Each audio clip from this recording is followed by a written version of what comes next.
Jerry, ilang residente ang naapektuhan ng pagbaha at nailikas ba sila bago magkaroon ng pagbaha dyan?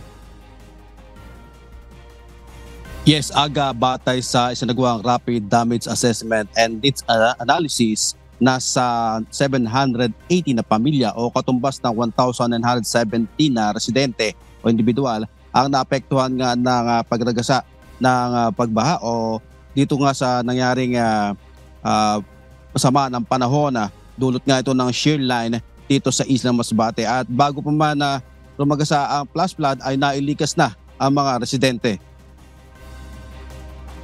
Nasa 20 barangay ng bayan ng Mobo ang nakaranas ng pagbaha bunsod ng dami ng binus na tubig ulan na pagdala din ng 3 landslide o pagguho ng lupa sa 3 barangay ng Luyong Katunggan, Santa Maria at Lumuklok sa bayan ng Mobo, Parina.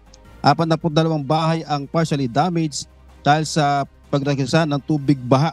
Nasa 16,200,000 pesos ang iniwang pinsala sa infrastruktura na kabilang dyan ang flood control, seawall at concrete fence ng mga residente.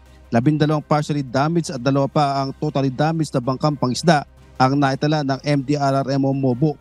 Sa ngayon na nadadaan na ang mga kalsadang inapawan ng tubig baha at nakabalik na rin sa kanilang mga tahanan ang mga lumikas na mga residente. Yan ang balita mula din sa Masbate. Balik sa iyo, Aga. Maraming salamat, Jerry Galicia.